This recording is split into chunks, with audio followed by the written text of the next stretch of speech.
What happens when a global superpower declares an economic war on its two closest allies? In early 2025, the United States decided to find out. It was a strategy designed to be a show of overwhelming force, a plan to bring Canada and Mexico to their knees. The core idea was simple. America's economy was so powerful it could bully anyone into submission, even its friends. But what happens when the punch you throw ends up hitting you square in the face? This is the story of how a brilliant master plan backfired in the most spectacular way possible. It's a story of retaliatory strikes, mangled supply chains, and a single Supreme Court decision that turned a war of choice into a devastating economic self-own. We're going to break down, step by step, how the 2025 trade war, meant to cripple America's neighbors, instead wounded the U.S. economy itself. So, what was the big idea? To understand how this all went so wrong, you have to understand what it was supposed to do. On February 1, 2025, President Trump signed executive orders to hit Canada and Mexico with massive tariffs. The public goal was to force their hand on everything from immigration and the fentanyl crisis to long-standing trade disputes. The message was loud and clear. Build your factories in America or pay the price. The weapon they chose for this was interesting. It's a law called the International Emergency Economic Powers Act, or IEPA. Now, this law is usually the government's go-to for sanctioning rogue states and terrorist groups. This time, however, it was being aimed directly at America's biggest trading partners. The plan was to unleash a volley of tariffs so crippling there would be no need to negotiate. After a one-month delay for some last-minute posturing, the tariffs went into effect on March 4, 2025, officially starting a two-front trade war. The logic seemed simple enough. Both Canada and Mexico depend heavily on the U.S. market. In 2024, about three-quarters of Canada's exports went south of the border, making up nearly a quarter of its entire GDP. For Mexico, it was over 80%. The thinking in Washington was that this created incredible leverage. The U.S. economy was bigger, more diverse, and could surely absorb the blowback better than its neighbors. Right? To drive the point home, the administration also went after iconic industries. Just days after the broad tariffs hit, on March 12th and 13th, it slapped 25% duties on all steel and aluminum. This was followed by tariffs on cars that didn't meet the strict USMCA trade deal requirements. These weren't random attacks. They were shots aimed right at the industrial heart of Canada and Mexico. From the outside, it looked like a classic power play. The United States seemed to hold all the cards. But this strategy overlooked one crucial detail. In a world this interconnected, you can't just set off an economic bomb in your neighbor's yard and expect to stay clean. And it wildly underestimated how fiercely they would fight back. Canada and Mexico didn't just roll over. They fought back, and they fought smart. Instead of a clumsy, all-out tariff war, Canada in particular chose its targets with surgical precision. On March 4th, the very same day the U.S. tariffs began, Canada hit back. The government of then Prime Minister Justin Trudeau announced an initial wave of 25% counter tariffs on $30 billion of American goods. But that was just a warning shot. They made it clear that this list could quickly grow to cover over $155 billion in U.S. products. The message was, dollar for dollar. For every punch you throw, we will throw one back. And here's where it got clever. The genius of Canada's response wasn't its size, but its aim. The list of American goods getting taxed was a masterclass in inflicting political pain. It included obvious stuff like U.S. steel and aluminum to mirror the American tariffs, but it also included a whole host of other products: orange juice from Florida, peanut butter, wine from California, and motorcycles. These weren't random items. They were picked specifically to hurt industries in key U.S. congressional districts, effectively turning American producers into an unwilling lobby against their own government's policies. Mexico, while initially more hesitant, also threatened its own significant retaliatory lists, creating a two-front pressure campaign. On March 6th, the U.S. blinked, just a little. Acknowledging the instant chaos this was causing, particularly for the auto industry, the administration announced a pause on tariffs for goods that were compliant with the existing USMCA trade deal. It wasn't a retreat, but it was a quiet admission that the world's most integrated supply chain couldn't just be ripped apart with the stroke of a pen. Canada followed suit, pausing its own planned expansions, but keeping the initial tariffs locked in place as leverage. But when the U.S. moved ahead with those separate 25% tariffs on steel and aluminum on March 12th, Canada immediately matched them, bringing its total retaliation up to around $60 billion worth of American goods. While all this was happening, Canada was also playing defense, setting up processes to give its own companies exemptions so they could still get essential U.S. parts without tariffs. The strategy was clear: hit back hard, protect your own, and let the economic pain build south of the border. Here's something you have to understand about North America. We don't just trade things with Canada and Mexico, we build things together. For decades, companies have built their entire business models around the seamless, tax-free movement of parts across the borders. The 2025 trade war didn't just throw a wrench in the works, it took a sledgehammer to the whole machine. Nowhere was this more obvious than in the auto industry. Think of building a car as an international ballet.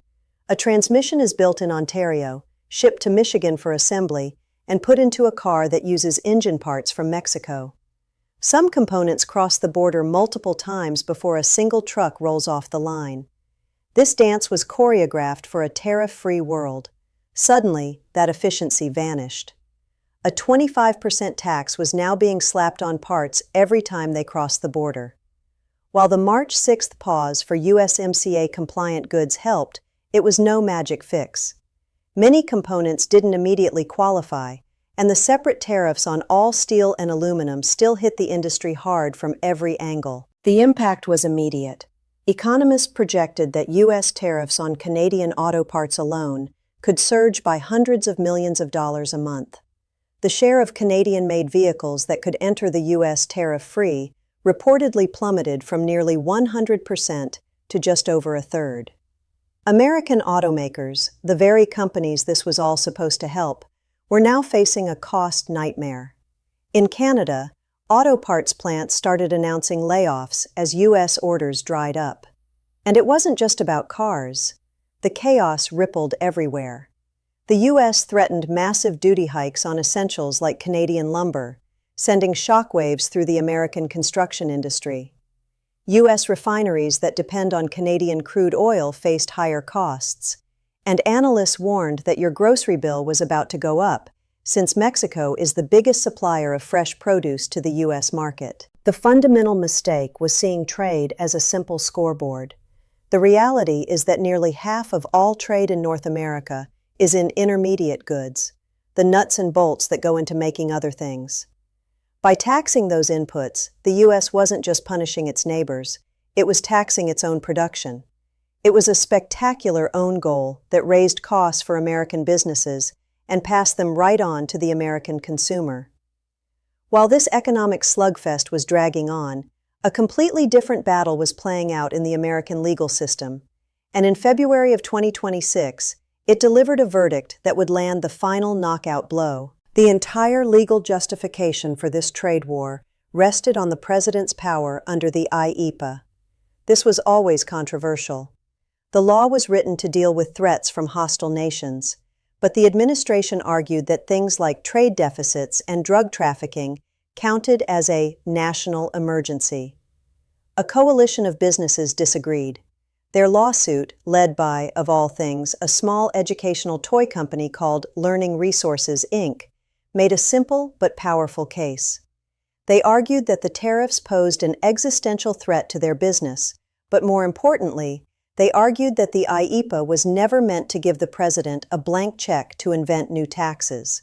That power, they said, belongs to Congress and Congress alone. The case, Learning Resources, Inc. v. Trump, worked its way through the courts, and on February 20, 2026, the Supreme Court delivered its landmark decision. In a 6-3 ruling, the court agreed with the toy company. Chief Justice John Roberts wrote that the power to regulate trade under IEEPA could not be interpreted as the power to tax it, which is what a tariff is. The court affirmed that the power to set duties and tariffs belongs to Congress. It was a stunning legal takedown. The primary pillar holding up the entire trade war against Canada and Mexico had been ruled unlawful. The legal foundation had just vanished. On February 24, 2026, U.S. Customs officially stopped collecting the tariffs. The master plan hadn't just backfired economically, it had been declared illegal by the nation's highest court. So when the dust finally settled, what was the final score? It wasn't pretty. The trade war designed to flex America's muscles had instead exposed its weaknesses. The numbers tell a grim story.